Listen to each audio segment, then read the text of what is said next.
दोस्तों, बड़ी खबर है। पश्चिम बंगाल एसटीएफ ने फाल्टा से चुनाव लड़ने वाले टीएमसी नेता जहांगीर खान को नेपाल बॉर्डर से गिरफ्तार कर लिया है। यानी नेपाल भागने की फिराक में था जहांगीर खान।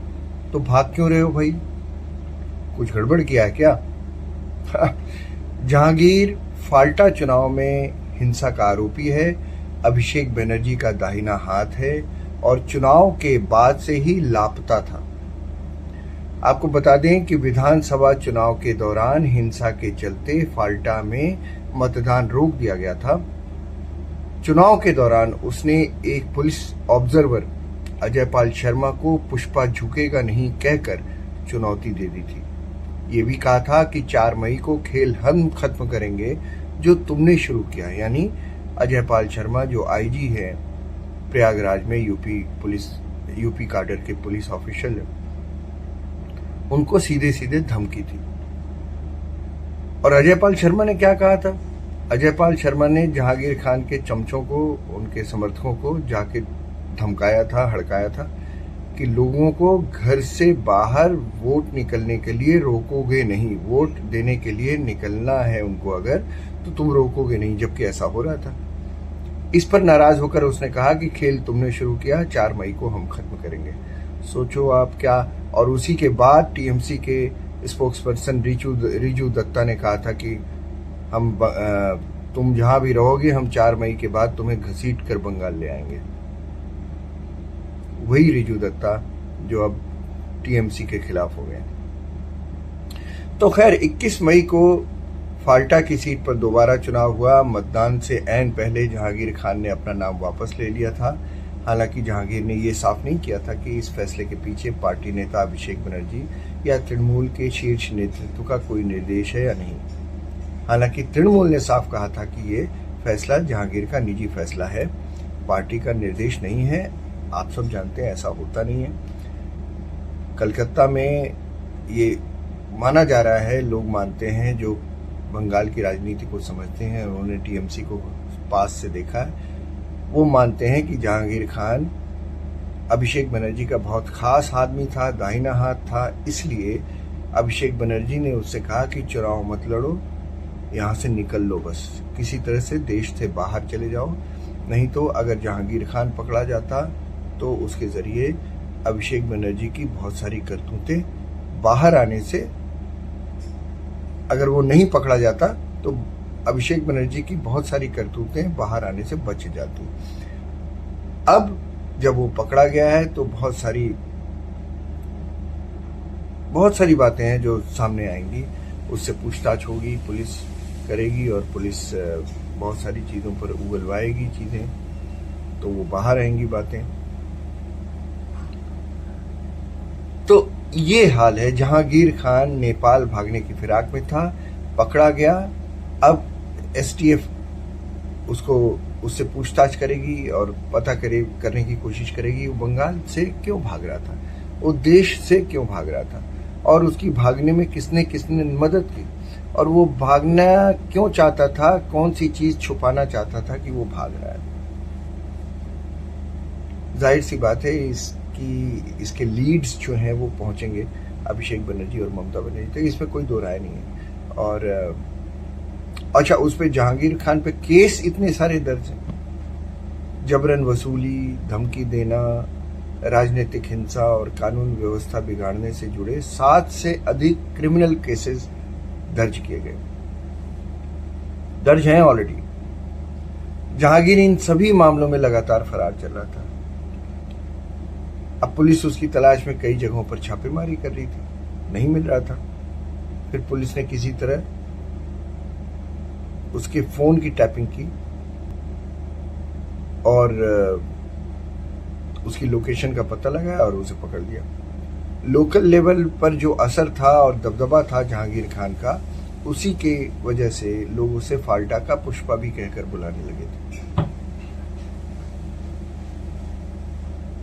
अब दोस्तों, बहुत सारी बातें इसके मुतल्लिक हैं, इसके मद्देनजर हैं। वो हैं कि बंगाल में जैसी धरपकड़ चल रही है, उससे लगता है कि टीएमसी के 15 सालों में जितने भी बड़े और सुनियोजित अपराध हुए हैं उनसे अपराधियों को, उनके अपराधियों को छोड़ा नहीं जाएगा, चाहे वो आर्थिक अपराध हों या क्रिमिनल केसेस हों, अवैध कब्जा, चंदा वसूली, रेप, मर्डर, लोगों को गायब करा देना, बहुत सारी चीजें अभी बाहर आएंगी।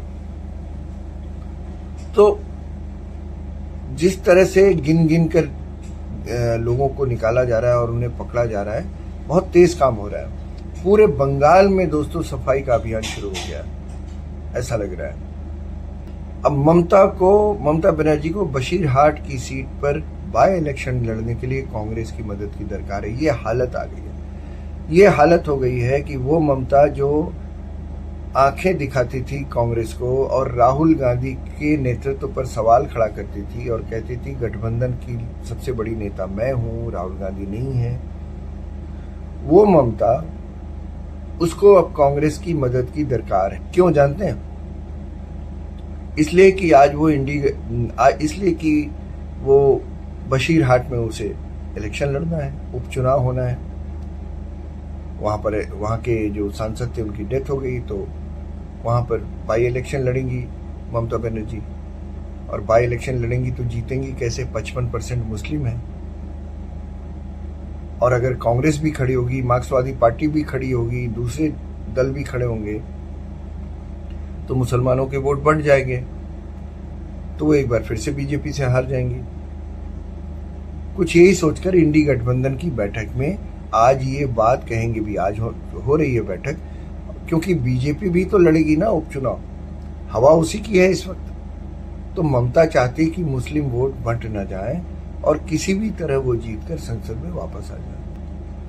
ममता को डर है कि वो अगर सांसद नहीं बनी लोकसभा से तो उनकी ताकत बहुत कम हो जाएगी और फिर से पार्टी खड़ी नहीं हो पाएगी, और उनके ऊपर जो भी केसेस स्टेट गवर्नमेंट लगाएगी, सेंटर में तो सेंट्रल गवर्नमेंट है ही, सीबीआई से भी कई चीजों की जांच कराई जा सकती है, तो ममता को प्रॉब्लम हो जाएगी, क्योंकि पॉलिटिकल बैकिंग कोई रहेगी नहीं। उनकी पार्टी ऑलरेडी टूट चुकी है।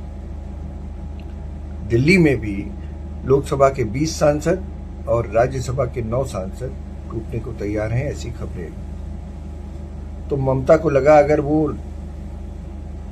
राज्यसभा में तो जा नहीं सकती, तो लोकसभा में एक रास्ता है, अगर उसमें वो कांग्रेस से मदद ले लें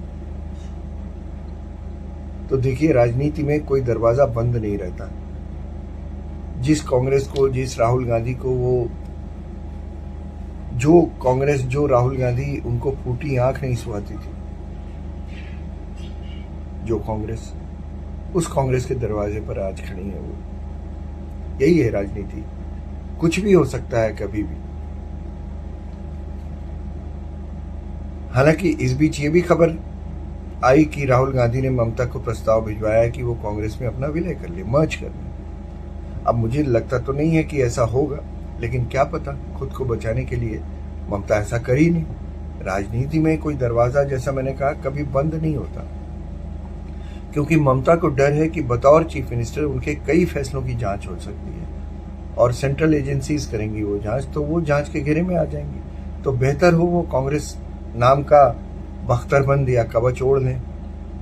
लेकिन क्या कांग्रेस एक कवच साबित हो पाएगी ममता के लिए?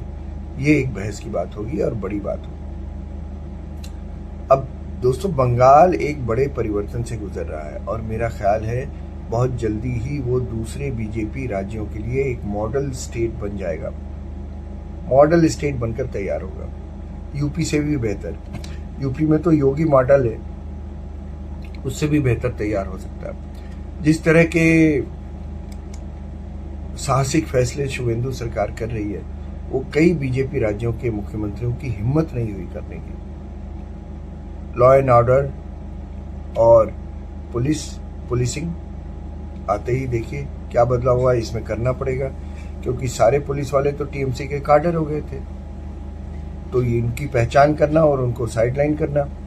इसी तरह से एडमिनिस्ट्रेशन में भी हर ऑफिस में, छोटे मोटे सरकारी ऑफिस में टीएमसी का काडर हो गया था, तो उसको ढूंढ कर निकालना और किनारे करना ये एक बड़ी जिम्मेदारी होगी टीएमसी की, क्योंकि अगर आज इन्होंने ये किया तो वो हमेशा के लिए खत्म हो जाएंगे। मुस्लिम तुष्टीकरण के दाग धो देना, सारे फैसले वापस करवाना, सारे इस तरह के फैसले ममता के जो मुस्लिम तुष्टीकरण करते थे उन सबको धीरे धीरे वापस करवाना और मुस्लिम तुष्टीकरण के दाग धो देना, जिससे बंगाल की हिंदू जनता को ये चैन आ जाए, ये समझ में आ जाए, उनको यकीन हो जाए कि यार ये सरकार अच्छी है, इसको रखो 20-25 साल। सारी चीजें फीड की हैं शुभेंदु अधिकारी को और वो यही सब कर रहे हैं। अब बंगाल में ये भी एक चीज होगी, बंगाल में बड़ी कंपनियों को बुलाना होगा, इंडस्ट्रीज लगवाना होगा, राज्य को विकास की राह पर ले जाना होगा। इन सब में टाइम लगेगा, लेकिन अभी शुरुआत कर देने से क्या होगा, अखबारों में खबरें छप जाने से, शुरुआत कर देने से, बड़े बड़े फैसले लेने से मैसेजिंग अच्छी होगी, मैसेज अच्छा जाएगा कि जो सरकार बंगाल के लोगों ने 15 साल बाद दूसरी सरकार बीजेपी की पहली सरकार चुनी, वो सचमुच विकास की राह पर चल रही है, लॉ एंड ऑर्डर ठीक है, और वो चीजें जिन चीजों से बंगाल की जनता उकता गई थी टीएमसी के कुकर्मों से, अब उनसे निजात का वक्त आ गया। अब आज दिल्ली में बैठक हो रही है, शाम तक पता चलेगा कि अंदर क्या हुआ, क्योंकि ममता बनर्जी ने कल केजरीवाल से भी मुलाकात कर ली। अब केजरीवाल से मुलाकात करके मीटिंग में क्या करना है, क्या तय किया, ये शाम तक पता चल पाएगा। क्योंकि आपको पता ही होगा कि इंडी गठबंधन की एक बैठक जो पटना में हुई थी, उसमें नीतीश कुमार को संयोजक बनाने की बात हो रही थी। यही दोनों थे, केजरीवाल और ममता बनर्जी, जिनकी वजह से ये नहीं हो पाया था। उनको लगा नीतीश कुमार तो प्रधानमंत्री बनने के चक्कर में है, ऐसा था नहीं। नीतीश कुमार के क्लोज एसोसिएट्स ये कहते हैं कि ऐसा बिल्कुल नहीं था, ऐसा तो विपक्ष की ताकत बनाने के लिए हो रहा था। खैर, जो होता है अच्छा होता है। उसी के बाद देखिए बहुत सारी रास्ते खुले, नीतीश कुमार और की पार्टी और बीजेपी ने मिलकर सरकार बनाई। तो राजनीति में कोई दरवाजा खुला नहीं, राजनीति में कोई दरवाजा बंद नहीं होता, सारे दरवाजे हमेशा खुले रहते हैं। और मुझे लगता है कि आज जो इंडी गठबंधन की बैठक हो रही है बंगाल को लेकर, बंगाल के आलोक में कुछ बातें जरूर होंगी वहां पर। लेट अस सी शाम तक क्या खबर आती है।